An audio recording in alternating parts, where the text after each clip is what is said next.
तो जेमिति कि पूर्व वीडियो रे मु आपन कहितली कि नेक्स्ट वीडियो रे मु आपन जणेबी हमर दर्शन हैला कि नाही। आमे एक्चुअली अछु पुरी रे आ हम सहित एटी कोन पंगा हैला सेटा तो मु आपन पूर्व वीडियो रे कहिची आ ए वीडियो रे मु आपन जणेबी कि आमे दर्शन करि पारिलु कि नाही। तो आमे एटी पहुंचला बेलको प्रज्ञा दीदी ऑलरेडी हमकु वेट करके एटी छिडा आइतिले। आमे सिंहद्वार फ्रंट रे छिडा आइतिलु। एठी आपन तो देखि छंती केते भीड़। तो एते समय एटी छिडाई किछि लाभ नाही काइना दर्शन तो हेई पारिमनी एबे। तो से हमहु कहिले कि चलो मु तुमको आउ गोटे जगह नै जाउची। एटा श्वेत गंगा। एठी मु प्रथम थर आछि। मु आगुरु केबे आसी नथिली। तापरे आमे आस्तिलु सरपापुड़ी ट्राई करिया पई बट आमे जानि नथिलु कि सेटा संध्या बेले ही हुए।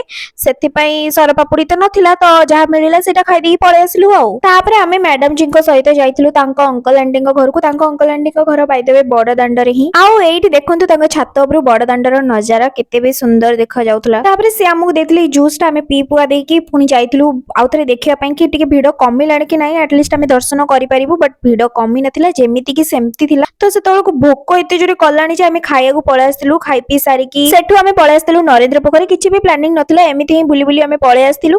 आउ एठी थिबा मंदिरटा को आपण केबे जाइचंदी नाही मते कहबे। मु फर्स्ट टाइम गली मु केबे भी जाई नथिली ए मंदिर। आउ अनएक्सपेक्टेडली सेठी हमकू दर्शन हेइतिला जगार। सेतेबेलको आमे पूरा भाबी सारतिलु कि एथर तो हमर दर्शन हबो ही नाही काइना एते भीड़ थिला। आमे पुरी संध्या रे भी जाइतिलु। संध्या बेले भी आपण देखंतु एतिकी ही भीड़ थिला। तो आज भी हमर दर्शन हेइ पारला नाही किंतु अनएक्सपेक्टेडली नरेंद्र पोखरी रे हमर दर्शन हेइ गला। तो सेइटा बहुत बड़ कथा। आउ काली पुरी रे हमर लास्ट दिन देखिबा काली दर्शन होउची कि नाही। आउ सेइटा जानिबा पई एबे ही मो चैनल को सब्सक्राइब करंतु। पुनी देखा नेक्स्ट वीडियो रे। तब तक के लिए बाय बाय।